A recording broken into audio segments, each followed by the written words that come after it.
My wife mocked my cheap watch during a business dinner. I said nothing. 2 hours later, a billionaire saw it and went pale. "Where did you get this?" he asked. I said my father's name. He stood up trembling. "Then she has no idea who you are." "I'm glad to have you here. Follow my story until the end and comment the city you're watching from so I can see how far my story has reached." I should have seen it coming. After 30 years of marriage, you learn to read the signs. The way Zoe's jaw tightened when she looked at my clothes. The forced smile she gave the hostess. The subtle eye roll when I ordered the house wine instead of something from their premium selection. But I didn't expect what happened next. We were seated at Ristorante Milano, one of those places where the lighting is dim enough to hide imperfections, but bright enough to showcase wealth. The mahogany tables gleamed under soft amber lights, and the scent of garlic and aged wine hung in the air like an expensive perfume. Zoe had insisted we come here for my meeting with potential clients from Henderson Development Group. "This could change everything for us, Dennis," she'd said while getting ready, applying her makeup with the precision of a surgeon. "These people have real money, don't embarrass me." I'd nodded, adjusting the simple navy suit I'd owned for 15 years. It was clean, pressed, respectable. But as I sat across from Richard Pemberton and his wife Catherine, I could feel Zoe's disapproval radiating from beside me like heat from a furnace. The conversation had been going well. Richard seemed genuinely interested in our company's logistics capabilities. We were discussing a potential contract worth $200,000 when I reached for my water glass. That's when Zoe saw it. My watch. It was nothing special to look at. A simple steel case, aged leather strap worn soft from decades of wear. The face was clean white with black numbers, no diamonds or gold plating. My father had given it to me when I turned 18, and I'd worn it every day since. "Oh my God, Dennis," Zoe's voice cut through our conversation like a knife. "You're still wearing that old thing?" The table fell silent. Richard and Catherine looked up from their menus, clearly uncomfortable. I felt my cheeks warm as I glanced down at my wrist. "It keeps good time," I said quietly, trying to steer the conversation back to business. Zoe laughed, but there was no humor in it. "Good time? Dennis, that watch looks like it came from a garage sale. What will these people think?" "Zoe," I started, but she wasn't finished. "I've been telling him for years to get something decent," she said to the Pembertons, as if I wasn't sitting right there. "But he's so stubborn about spending money even on something as basic as a proper timepiece." Catherine Pemberton shifted in her seat, clearly wanting to be anywhere else. Richard cleared his throat and reached for his wine glass. "I keep telling him, what's the point of working so hard if you're going to walk around looking like you shop at thrift stores?" Zoe continued, her voice getting louder with each word. "Sometimes I wonder if he even cares about making a good impression." My throat felt tight. 30 years of marriage, and she still found new ways to cut me down. I could feel the other diners glancing our way, their conversations growing quieter as they strained to listen to the spectacle at our table. "The watch has sentimental value," I said, my voice barely above a whisper. Zoe scoffed. "Sentimental value doesn't pay bills, Dennis. It doesn't make people take you seriously." I looked down at the watch face, remembering the weight of my father's hand on my shoulder the day he gave it to me.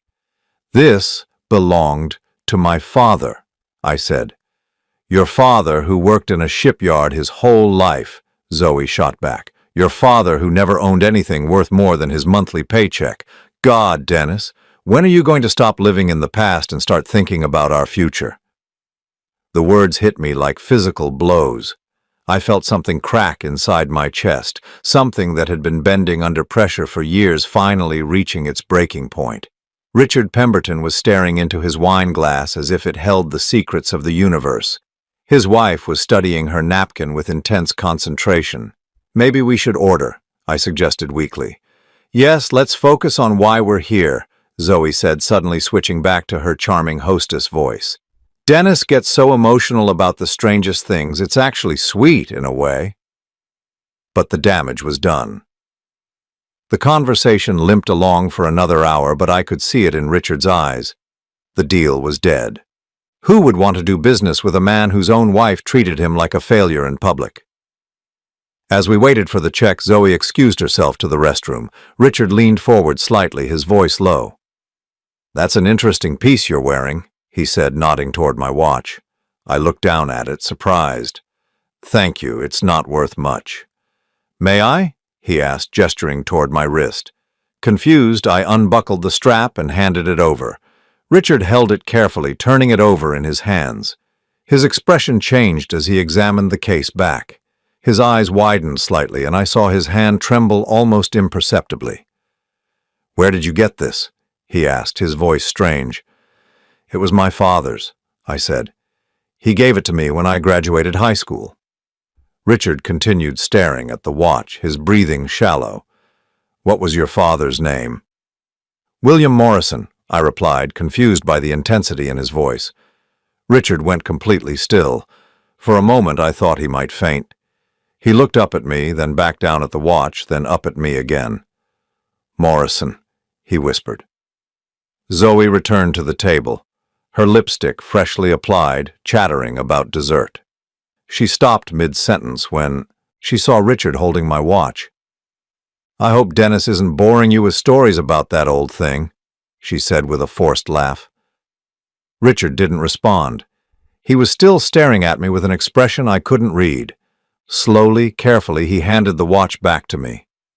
"Keep it safe," he said quietly. "It's more important than you know." Zoe rolled her eyes. "See what I mean? Everyone's too polite to tell him the truth." But Richard wasn't being polite. There was something in his eyes that made my skin prickle, something that suggested this evening was far from over. As we gathered our things to leave, Richard pressed his business card into my hand. "Call me tomorrow," he said. "We need to talk." Walking to the car, Zoe was already dissecting every moment of the dinner, cataloging my failures like items on a shopping list. "Well, that was a disaster," she said, clicking across the parking lot in her heels. "Did you see their faces when you wouldn't shut up about that stupid watch? God, Dennis, sometimes I think you try to sabotage us."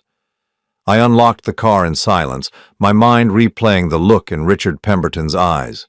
Something about that watch had shaken him to his core. But what? And why did I have the feeling that everything was about to change?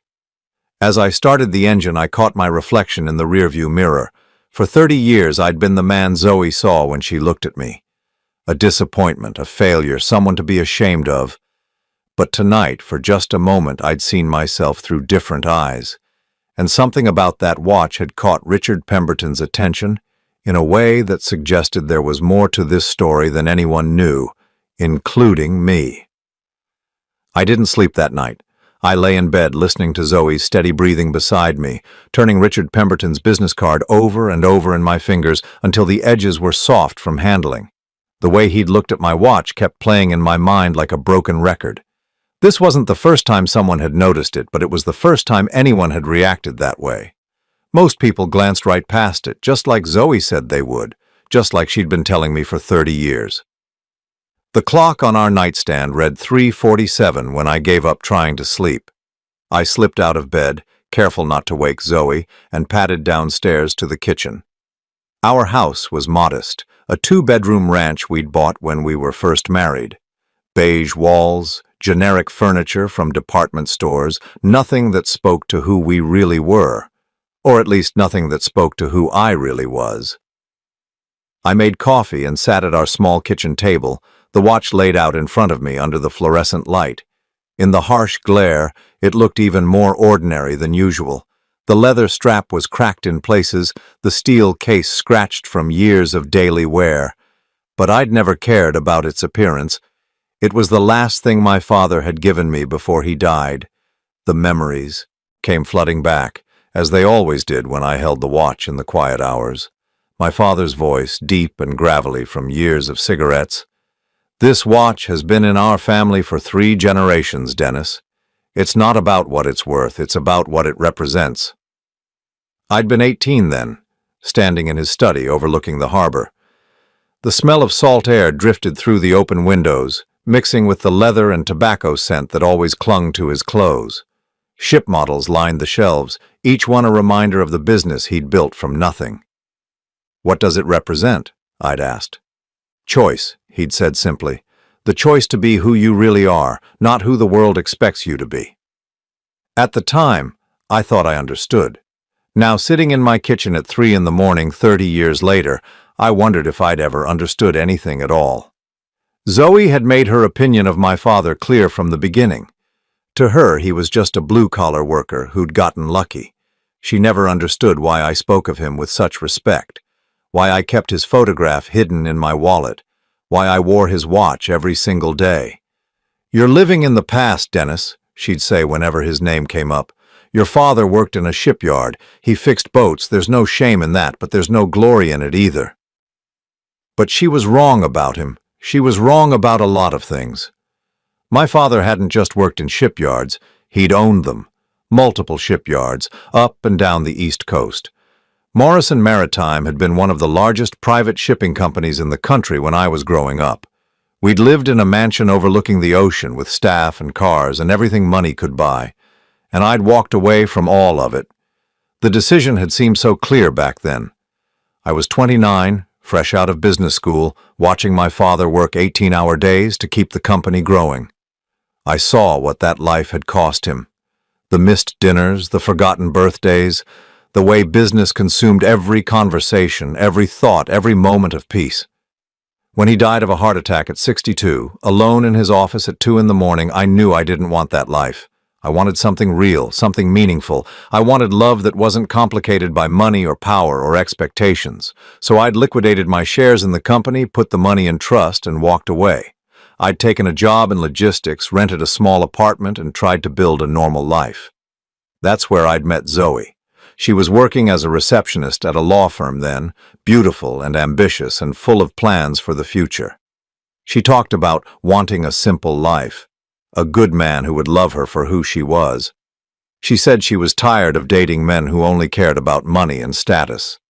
I thought I'd found my soulmate. For the first few years, it was everything I'd hoped for. We lived modestly but comfortably. Zoe seemed happy with our little apartment, our weekend trips to the lake, our quiet dinners at home. She never asked about my family or my past, and I didn't volunteer the information. I wanted to be loved for Dennis, the logistics coordinator, not Dennis, the Morrison heir. But gradually, things changed. Zoe started noticing what other people had. She began comparing our life to the lives of her friends, her co-workers, the people she saw in magazines. The contentment that had once filled our home was replaced by a restless dissatisfaction that grew stronger each year. "Why don't you ask for a promotion?" she'd say. "Why don't you look for a better job? Why are you so comfortable being mediocre?"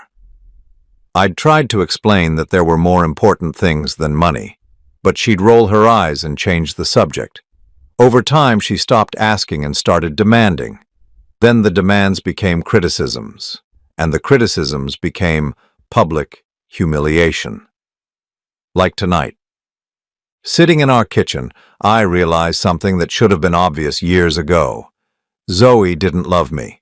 She probably never had. She loved the idea of me, the potential she saw in me, the life she thought I could give her if I just tried harder. But I'd been trying to be something I wasn't for so long that I'd forgotten who I really was. I picked up the watch and fastened it around my wrist, feeling the familiar weight of it settle against my skin. My father had been right about choice. For 30 years, I'd chosen to be the man Zoe wanted me to be. The man who apologized for his clothes, his car, his watch, his dreams. The man who sat quietly while his wife destroyed his dignity in front of strangers. I thought about Richard Pemberton's reaction, the way his hands had trembled when he'd held the watch. Something about it had shaken him, something that went far beyond its modest appearance. And tomorrow I was going to find out what that was.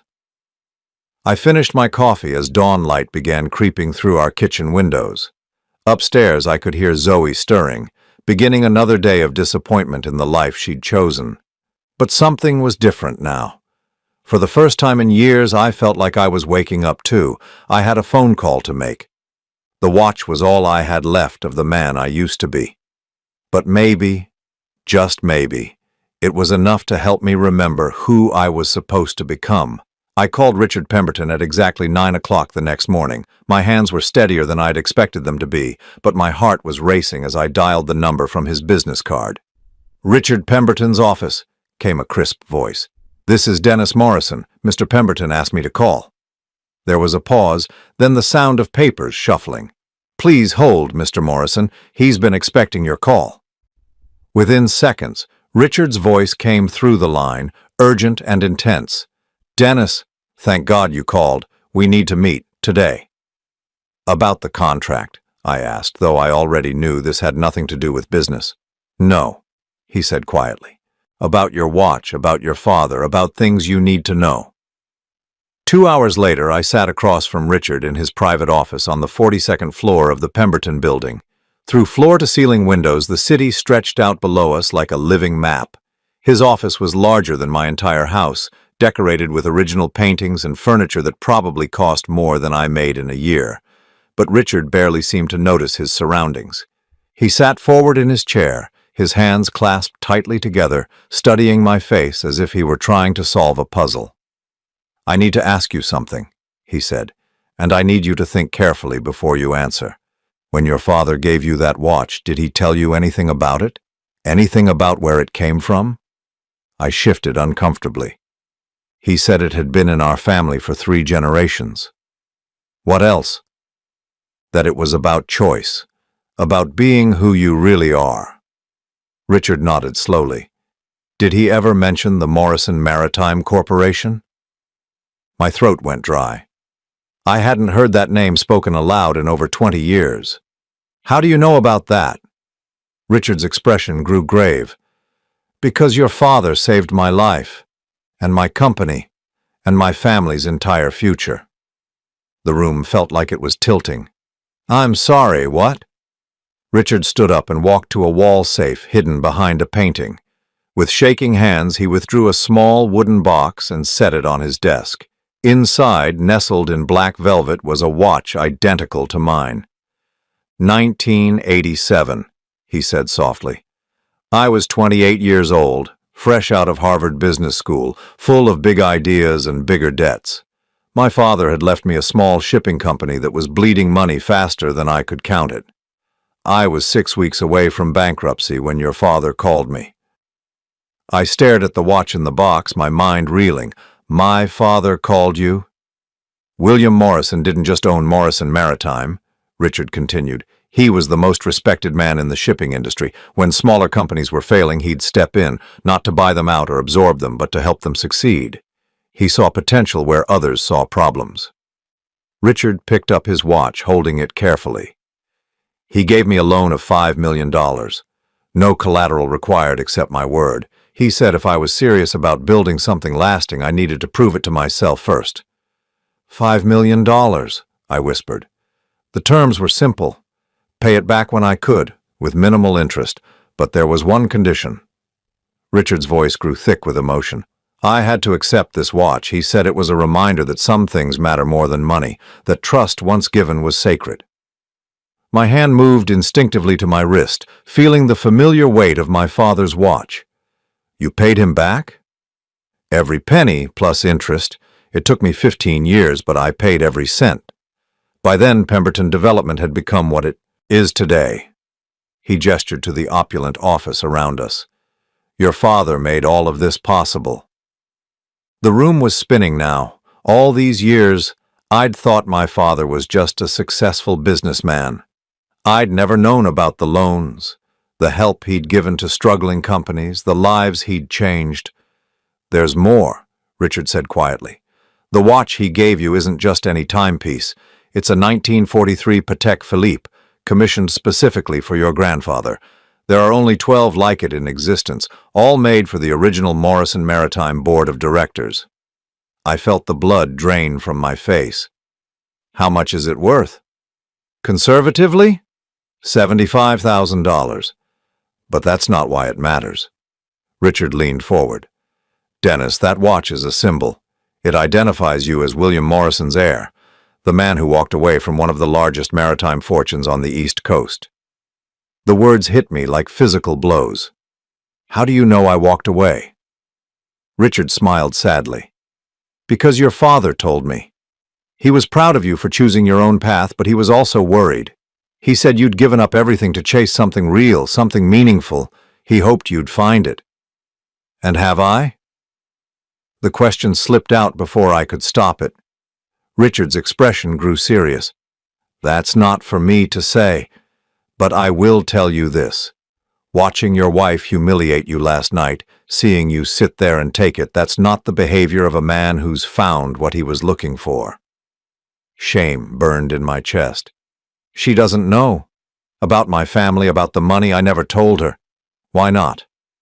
I thought about Zoe's criticism, her constant disappointment, her need for status and wealth.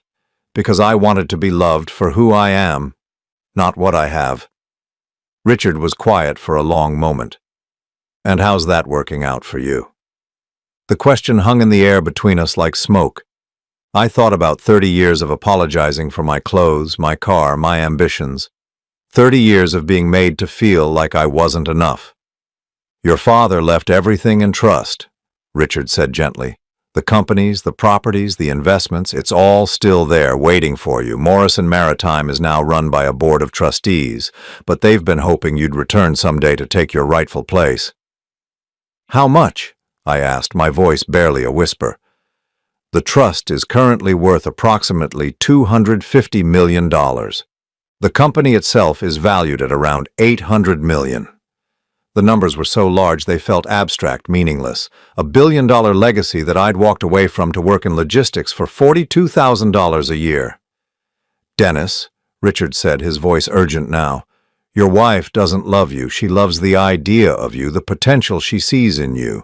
But she's spent 30 years trying to change you into something you're not. That's not love. That's control.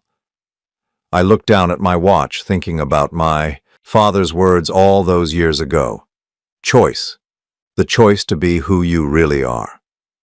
What would you do? I asked. Richard smiled, but there was sadness in it. I'd stop pretending to be poor to test someone who's already failed the test. The ride home felt like the longest 40 minutes of my life. My mind kept circling around Richard's words, around the magnitude of what I'd just learned. I wasn't just Dennis Morrison, middle management logistics coordinator. I was Dennis Morrison, heir to a maritime empire, son of a man who'd quietly changed dozens of lives and built a legacy that stretched across decades. And my wife had spent 30 years making me feel ashamed of who I was. When I walked into our house, Zoe was in the living room flipping through a magazine. She looked up as I entered, her expression already annoyed.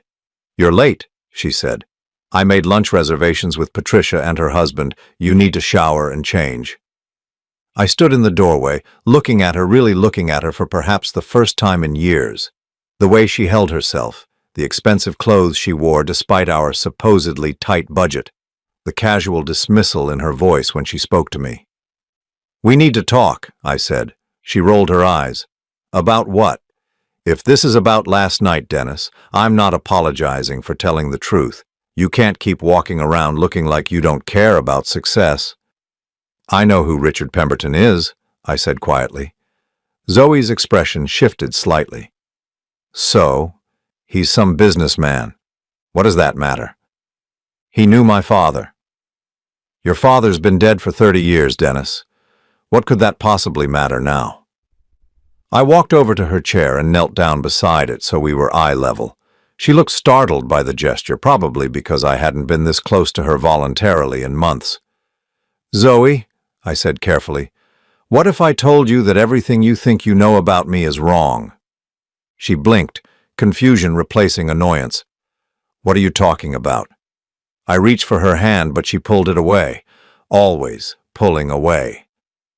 "What if I told you that my father wasn't just a shipyard worker? What if I told you that I come from money, real money, and I chose to walk away from it?" Zoe stared at me for a long moment, then laughed. "Dennis, what the hell are you talking about? Your father fixed boats." "My father owned the boats, he owned the shipyards, he owned a company worth hundreds of millions of dollars." The laughter died on her lips. "That's not funny." "I'm not joking. Richard Pemberton recognized my watch because my father gave him an identical one 37 years ago, along with a $5 million loan that saved his company. Zoe's face went pale. "You're serious?" "Dead serious.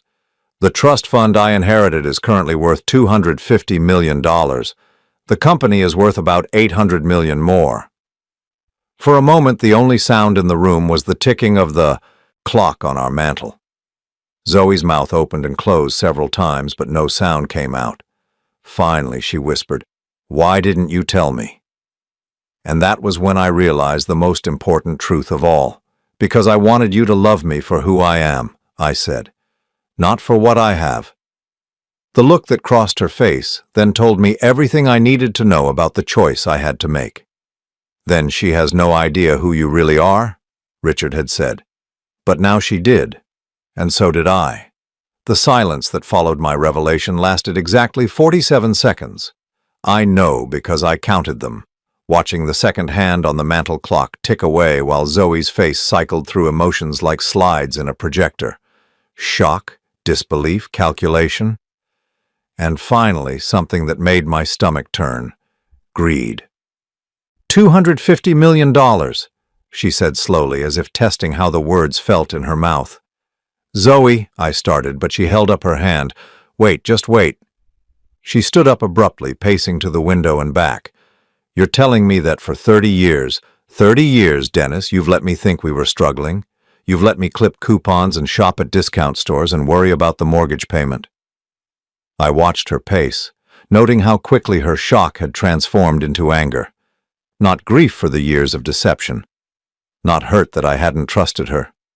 Anger that she'd been denied access to wealth. "I wanted a real marriage," I said. "Based on love, not money." She spun around, her eyes blazing. "Real marriage? Dennis, I've spent 3 decades trying to motivate you to be better, to want more, to stop being so damn satisfied with mediocrity. And all this time you were sitting on a fortune? I was trying to build something authentic with you."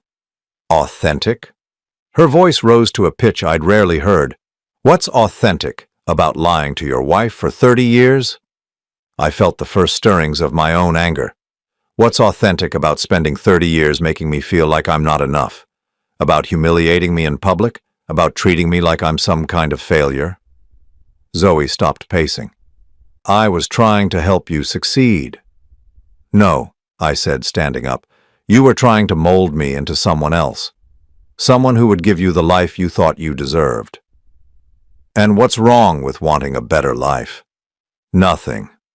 But there's something very wrong with destroying your husband's self-worth because he can't give it to you." We stared at each other across our modest living room, the space between us feeling like a canyon. In the harsh afternoon light streaming through our windows, I could see every line on Zoe's face, every mark of the years we'd spent together. But looking at her now, I realized I barely recognized the woman I'd married. "How much did you say the trust was worth?" she asked quietly. And there it was. Not, "How could you keep this from me?" or "Why didn't you trust me?" Just a question about numbers. "It doesn't matter," I said. "It doesn't matter?" Her voice cracked with disbelief. "Dennis, we could have had everything. A real house, real cars, vacations, nice clothes. We could have been somebody. We were somebody. We were husband and wife." Zoe laughed bitterly. "Husband and wife? Living in this tiny house, driving cars that barely run, wearing clothes from department store sales. Do you have any idea how embarrassing it's been?" The words hit me like a physical blow. Embarrassing? Yes, embarrassing. Watching other couples our age buying vacation homes while we debate whether we can afford dinner at a nice restaurant. Seeing my friends get jewelry for anniversaries while you give me flowers from the grocery store. I thought about the grocery store flowers, how I'd chosen them carefully each time, looking for the freshest blooms, the prettiest colors. How I'd thought they were romantic, personal, better than something expensive and impersonal. "I thought the flowers were sweet," I said weakly. "Sweet doesn't pay for a lifestyle, Dennis." I sat back down heavily, feeling decades older than my 61 years. What lifestyle? What kind of lifestyle requires you to humiliate your husband in front of strangers? Zoe's expression softened slightly, but not with remorse, with strategy. She came over and sat on the arm of my chair, her hand touching my shoulder.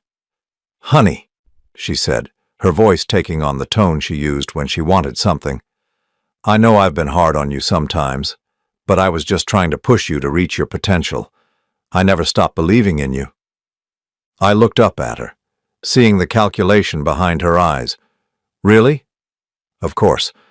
And now that I know the truth, now that I understand what you've been going through, we can fix this. We can access the trust, start living the life we should have had all along." "The life we should have had?" "Yes. The life you were born for. The life your father built for you." She squeezed my shoulder. "Think about it, Dennis. We could travel, see the world. We could buy a real house, something we could be proud of. We could finally be happy." I stared at her, watching her spin this fantasy of wealth and status, and I felt something cold settle in my chest. "Zoe, what about the last 30 years? What about all the times you made me feel worthless?" She waved a hand dismissively. "That's in the past. We're talking about our future now. But the past matters. The past is what brought us here. The past is what we make of it." She slid down into the chair beside me, taking my hands in hers. "Dennis, we can start over. We can be the couple we were always meant to be." I looked down at our joined hands, remembering when holding hands with Zoe had made me feel complete. Now it just felt like another manipulation. "What if I said no?" I asked quietly. Her hands stiffened in mine. "No to what?" "No to accessing the trust, no to changing our life. What if I said I want to keep living exactly as we have been?" Zoe pulled her hands away. "That would be crazy. Why would you want to stay poor when you could be rich?" "Because I'm not poor. I'm simple. There's a difference." Simple is just another word for settling. I looked around our living room, at the modest furniture we'd chosen together, at the photographs on the walls documenting 30 years of what I'd thought was a shared life. But looking at them now, I realized that in most of the pictures, Zoe was posed, performing for the camera. I was usually looking at her with genuine affection, while she was looking at the lens. Even in our photographs, we'd been living in different realities. "Zoe," I said carefully, "if I access the trust, what happens to us?" "What do you mean?" "I mean, what changes between us? Do you suddenly start respecting me? Do you stop criticizing everything I do? Do you stop making me feel like I'm not enough?" She was quiet for a moment, and I could see her choosing her words carefully. "We'll both change. Money changes everything. We'll be different people." "I don't want to be a different person. I want to be loved for who I am right now." "Dennis, be realistic. Love isn't enough if you're not happy." "But I was happy. Or at least I was trying to be, until you made it clear that my happiness didn't matter to you." Zoe stood up abruptly. "This is ridiculous. You're sitting on a fortune and you want to keep living like we're broke college students. I want to keep living authentically. Authentic poverty is still poverty." I felt something fundamental shift inside me, like a gear clicking into place. "Zoe, answer me honestly. If I told you right now that I was never going to access the trust, that we were going to live exactly as we have been for the rest of our lives, would you stay married to me?" The question hung in the air between us. I watched Zoe's face, saw the moment she realized what I was really asking. Not whether she'd stay, whether she'd be happy to stay. Her silence was answer enough. "I see," I said quietly. "Dennis, you're not being fair. You can't ask someone to ignore financial security." "I'm not asking you to ignore it. I'm asking if you love me enough to live without it." "That's not the same thing." "Isn't it?" Zoe sat back down, but this time she didn't touch me. "What are you saying?" I reached up and touched my watch, feeling the smooth metal case, the worn leather strap. My father's legacy. Not the money or the company or the properties. The choice. The choice to be who you really are, regardless of what the world expects. "I'm saying I've made my decision about our marriage," I said. Zoe went very still. What decision? I met her eyes, seeing clearly for perhaps the first time in decades. I'm saying that 30 years is long enough to wait for someone to love me for who I am. The color drained from her face. Dennis, don't be hasty. We can work this out. Can we? Because I don't think you even know who I am. You've spent so long trying to change me that you've never bothered to actually see me. That's not true. When's my birthday, Zoe? She blinked. What? My birthday. When is it? October 15th. October 23rd. What's my favorite food? Dennis, this is silly.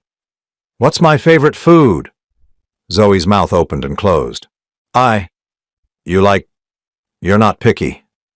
Blueberry pancakes, like my mother used to make. I've told you that 100 times. I felt tears threatening, but I pushed them back. What's my biggest fear? Dennis, stop. My biggest fear is spending the rest of my life with someone who sees me as a project to be fixed instead of a person to be loved. Zoe was crying now, but I couldn't tell if the tears were genuine or strategic. We can fix this, we can go to counseling, we can start over. I stood up, feeling lighter than I had in years. No, Zoe, we can't. Because the problem isn't our marriage, the problem is that you don't love me. You love the idea of me, the potential of me, the money I could give you, but you don't love me. That's not true. Then prove it. Tell me right now that if we never access the trust, if we live in this house and drive these cars and shop at discount stores for the rest of our lives, you'll be happy. Tell me you'll stop trying to change me. The silence stretched between us, filled with 30 years of disappointment and unmet expectations. Finally, Zoe whispered, I can't. And just like that, it was over. I'd made my choice. Now I had to live with it. The next 3 days passed in a strange, hollow quiet. Zoe and I moved around each other like strangers sharing a hotel room, polite but distant. She'd wake up early and leave for work without saying goodbye. I'd come home to find dinner waiting on the counter, still warm but with no invitation to eat together. On the surface, it looked like we were giving each other space to think, but I knew what was really happening. Zoe was strategizing. I could see it in the way she watched me when she thought I wasn't looking, in the careful way she spoke when she did speak, testing different approaches like a salesperson trying to find the right pitch. She was waiting for me to come to my senses, to realize what I was giving up, to choose the money over my principles. She was waiting for me to prove that everyone has a price. The call from the lawyers came on Thursday morning. I was in my office, staring at spreadsheets that seemed meaningless now when my phone rang. Mr. Morrison, this is James Patterson from Patterson Wells and Associates. I represent the Morrison Maritime Trust. My heart started pounding. How did you get this number? Mr. Pemberton contacted us. He said you might be ready to discuss your inheritance. I closed my eyes, leaning back in my chair. Richard had made the call I'd been avoiding for 25 years. I'm not sure I'm ready for that conversation, I said. Sir, if I may, the trust has been waiting for you for over 2 decades. The Board of Trustees has kept everything exactly as your father wished. Morrison Maritime is still operating under his principles, still helping smaller companies succeed. Your return would honor his legacy. Honor his legacy. The words stuck with me through the rest of the workday. When I got home, Zoe was waiting in the living room, dressed in the navy blue dress she wore to important occasions. Her makeup was perfect, her hair styled like she was going somewhere special. We need to talk, she said. I sat down across from her, noting that she'd positioned herself in the chair that caught the best light from our window. Even in our most serious conversations, Zoe was performing. I've been thinking, she began, her voice carefully modulated, about what you said the other day, about love and authenticity and all of that. I waited. You're right, she continued. I have been trying to change you, I admit that. But Dennis, I was only trying to help you reach your potential. My potential? According to who? According to anyone with eyes. You're brilliant, you're capable, you come from an incredible family legacy. Why shouldn't you embrace that? I studied her face, looking for genuine emotion beneath the careful presentation. Because embracing the legacy means abandoning the choice that made it meaningful in the first place. Zoe leaned forward, her expression earnest. But what if the choice was wrong? What if your father intended for you to come back eventually? He left that decision to me. Then make a different decision now. People change their minds. People grow. She reached for my hands, and this time I let her take them. Dennis, we could do so much good with that money. We could help people, support charities, make a real difference in the world.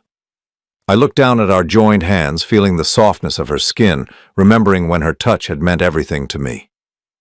What charities, Zoe? She blinked. What? What charities would you want to support? What causes matter to you? I watched her scramble for an answer, saw the moment she realized she'd been caught in another performance. Well, there are so many important causes. Children, education, the environment.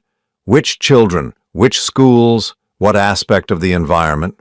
I pulled my hands away gently. Zoe, you can't even name a single cause you care about beyond your own comfort.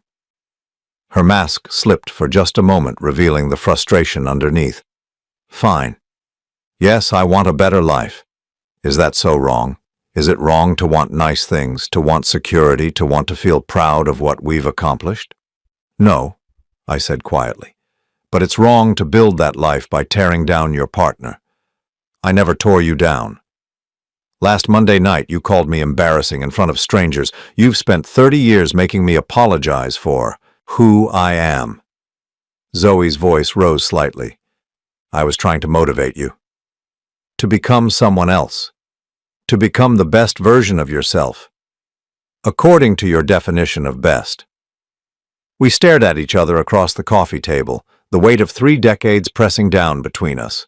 I could see Zoe calculating, trying to find the right words to turn this conversation in her favor. Dennis, she said finally, her voice softer now, almost vulnerable. I love you. I've loved you for 30 years. Yes, I've made mistakes, but every marriage has problems. We can work through this. Do you love me? I asked. Of course I do. Then answer me this. If I choose to access the trust, will you love me more? The question caught her off guard. I saw her eyes widen slightly, saw her mouth open and close as she searched for the right answer. That's not fair, she said finally. It's the only question that matters. Love isn't quantifiable, Dennis. It's not like there's a meter that goes up and down. Isn't there? I stood up, walking to our mantel where our wedding photo sat in a silver frame. We looked so young, so hopeful, so completely unaware of what we were promising each other. Because for 30 years it's felt like your love for me was directly tied to your satisfaction with our lifestyle. That's not true. I turned back to her. Then why did you never ask about my family? In 30 years of marriage, why did you never wonder why I never talked about my childhood, my father's work, my inheritance? Zoe was quiet for a long moment.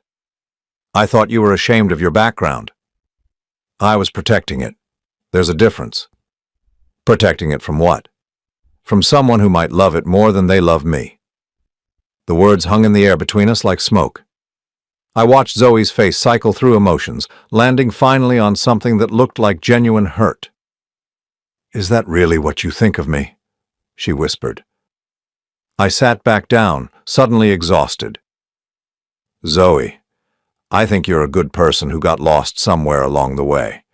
I think you married me believing you could be happy with a simple life, and when that turned out to be harder than you expected, you decided the problem was me.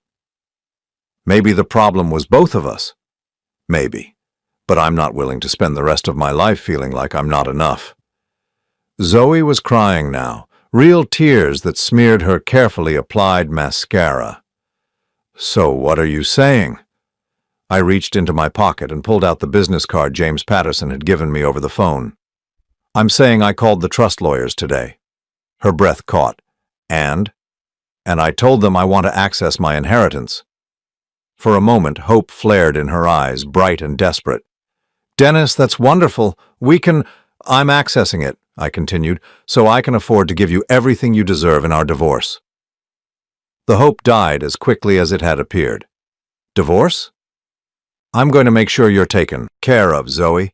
You'll get the house, a generous settlement, enough money to live comfortably for the rest of your life. But I'm not going to spend another day pretending that financial security can fix what's broken between us. She was shaking now, her hands trembling as she wiped at her eyes. Dennis, please, we can make this work. I can change. I don't want you to change. I want you to be honest about who you are and what you want. What I want is you. No, I said gently. What you want is the life you think I can give you. There's a difference. Zoe looked around our living room as if seeing it for the first time. This house, this life, it was never enough for me. I know. I kept thinking if I could just push you a little harder, motivate you a little more, you could change me into someone else. She nodded, fresh tears spilling over. I'm sorry, Dennis. I really am sorry. I know you are. But sorry doesn't undo 30 years. We sat in silence for a while, the evening light fading through our windows. Finally, Zoe spoke. What happens now? I looked at my watch, my father's watch, thinking about choice and authenticity and the courage it takes to start over at 61. Now, I said, we both get to find out who we really are when we're not trying to be someone else. The next morning, Zoe packed a bag and went to stay with her sister. We agreed to handle the divorce quietly, amicably. She would get the house and enough money to build whatever life she wanted. I would return to Morrison Maritime, not to reclaim an empire, but to honor my father's memory by continuing his work of helping others succeed. As I watched her car pull out of our driveway for the last time, I felt something I hadn't experienced in years. Relief. Choose the life you've always despised, I thought, or lose everything. But as it turned out, losing everything was exactly what I needed to find myself. 6 months later, I stood in my father's old office, looking out at the harbor where Morrison Maritime had begun 79 years ago. The room smelled of leather and salt air, just as I remembered it. The ship models still lined the shelves, each one representing a vessel that had carried cargo across the world's oceans under our family name. But it wasn't the same office I'd fled as a young man.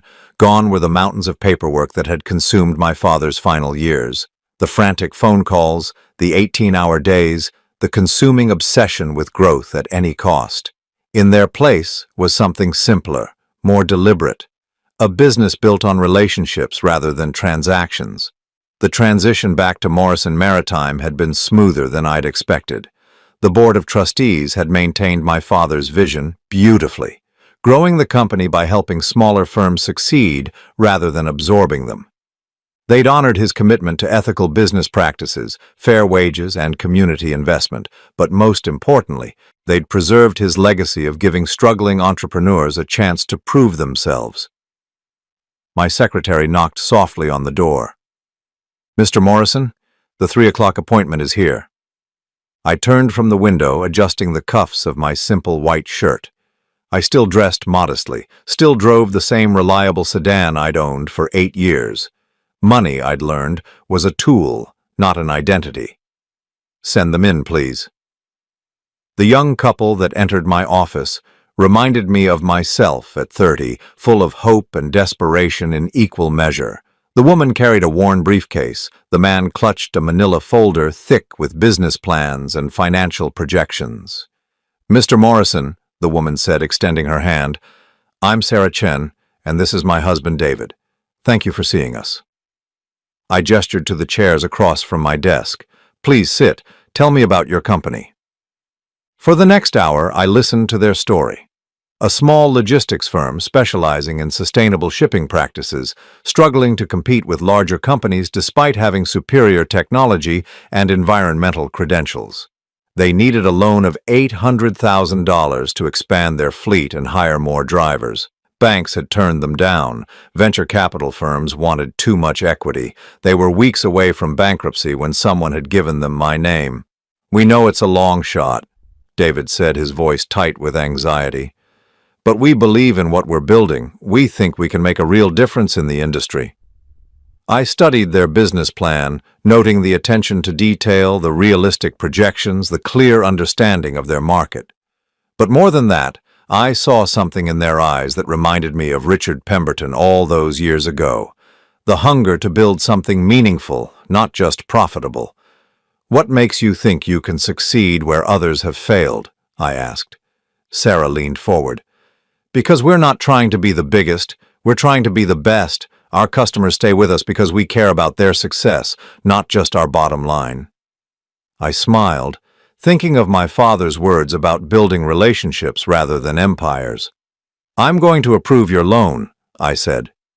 The relief on their faces was immediate and profound. David's eyes filled with tears, and Sarah gripped her husband's hand tightly. Thank you, she whispered. You have no idea what this means to us. Actually, I do. I opened my desk drawer and pulled out a small wooden box. Inside, nestled in black velvet, was a watch identical to the one on my wrist. This comes with the loan. David looked confused. I don't understand. It's a reminder, I said, fastening the watch around his wrist, that some things matter more than money, that trust once given is sacred, and that success isn't measured by what you accumulate, but by what you help others achieve. As they left my office, their gratitude filling the air behind them, I felt the deep satisfaction that had eluded me for so many years. This was what my father had built. Not just a company, but a legacy of helping others succeed. My phone buzzed with a text message. I glanced at the screen and smiled. Dinner tonight. I'm making those blueberry pancakes you love. Ellen. Ellen Martinez had come into my life 3 months ago when she'd interviewed me for a local newspaper article about Morrison Maritime's community investment programs. She was a widow, a retired teacher who now freelanced as a journalist. She drove a 12-year-old Honda, lived in a small apartment filled with books, and had never asked me about my money. Instead, she asked about my dreams, my fears, my favorite foods and childhood memories. She listened when I talked about my father, about the choices that had shaped my life, about the 30 years I'd spent trying to be someone I wasn't. I texted back, I'll bring the coffee, the good kind from that little shop you like. Her response came immediately. Perfect. Don't forget to wear that handsome watch. I looked down at my father's timepiece, thinking about the chain of choices that had brought me to this moment. Walking away from the family business, marrying a woman who couldn't love me as I was, hiding my true identity for 30 years, finally finding the courage to reclaim it. Each decision had seemed monumental at the time, but now I understood they were all part of the same journey. The journey to discover who I really was when I stopped trying to be someone else. The intercom buzzed again. Mr. Morrison, there's a call for you on line 2. Who is it? A Zoe Morrison. She says it's personal. My heart skipped slightly. In the 6 months since our divorce, Zoe and I had spoken only through lawyers. The settlement had been generous. She'd received the house, $2 million in cash, and enough monthly support to live comfortably.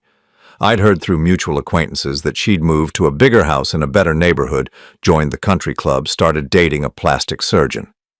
Put her through? Zoe's voice came through the phone, tentative and strangely small. Dennis, I hope I'm not interrupting anything important. Not at all. How are you?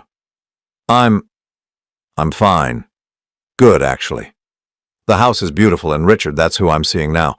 He's very successful. I'm glad you're happy.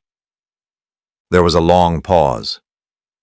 Dennis, I saw the article about Morrison Maritime in the newspaper, about the loans you're giving to small businesses. Ellen did a nice job writing it. Ellen? The reporter who interviewed me. We've been spending time together. Another pause. Longer this time. I'm happy for you, Dennis. Really. I waited, sensing there was more. I called because I wanted to apologize, she said finally. Not for the divorce. I think we both know that was the right thing, but for the years before that, for making you feel like you weren't enough. I was quiet for a moment, surprised by the emotion in her voice. Thank you for saying that. You were always enough, Dennis. I just couldn't see it. I was so focused on what I thought we should have that I never appreciated what we did have. We both made mistakes, Zoe. Maybe. But you never made me feel worthless. You never criticized everything I did or made me apologize for who I was. Her voice cracked slightly. I'm sorry it took losing you for me to understand what I'd lost. I looked out at the harbor, watching a cargo ship make its way slowly toward the port. Are you happy now? Really happy? I'm comfortable. Richard gives me everything I thought I wanted. But Dennis, comfortable isn't the same as happy, is it? No, I said gently, it's not. I hope Ellen knows how lucky she is. I'm the lucky one. After we hung up, I sat in the quiet of my father's office, thinking about the different paths our choices create. Zoe had chosen comfort and status. I had chosen authenticity and connection. Neither was wrong, but only one had led to peace. At 6:30, I left the office and drove to Ellen's apartment. She greeted me at the door wearing jeans and a paint-stained sweater, her gray hair pulled back in a messy ponytail. She looked beautiful. How was your day? She asked, taking the coffee from my hands and kissing my cheek. Good. I helped a young couple save their business. That must feel wonderful. I followed her into the small kitchen, watching her move efficiently around the space, preparing the pancake batter from scratch. This was what I'd been searching for all those years without knowing it. Not just love, but the right kind of love. Love that celebrated who I was, instead of trying to change me. Ellen, I said, can I ask you something? Of course. When you first met me, when you interviewed me, what did you think? She smiled, not looking up from the mixing bowl. I thought you were the most genuinely content person I'd ever met. You seemed comfortable in your own skin in a way that's very rare. Even though I'm not flashy, not trying to impress anyone? She stopped stirring and looked at me directly. Dennis, do you know what impressed me most about you? What? The way you talked about your father. The respect in your voice, the pride in carrying on his work, and that watch. She nodded toward my wrist. Most successful men wear expensive watches as status symbols. You wear yours like a prayer. I felt my throat tighten with emotion. I love you. I love you too. She went back to stirring the batter. Now sit down and tell me about this young couple you helped today. As I told her about Sarah and David Chen, about their dreams and struggles and hopes for the future, I realized something profound. For the first time in my adult life, I was exactly where I was supposed to be. Not because I'd achieved something or accumulated something or impressed someone, but because I'd finally stopped, pretending to be anyone other than myself. The watch on my wrist ticked steadily, marking the moments of a life finally lived authentically. Outside Ellen's kitchen window, the city lights twinkled like stars, and somewhere across town, a young couple was probably celebrating the loan that would save their business. My father had been right about choice. The choice to be who you really are, not who the world expects you to be. It had taken me 61 years to fully understand that lesson, but better late than never. I was home at last, not in a place, but in myself. And for the first time in my life, that was more than enough.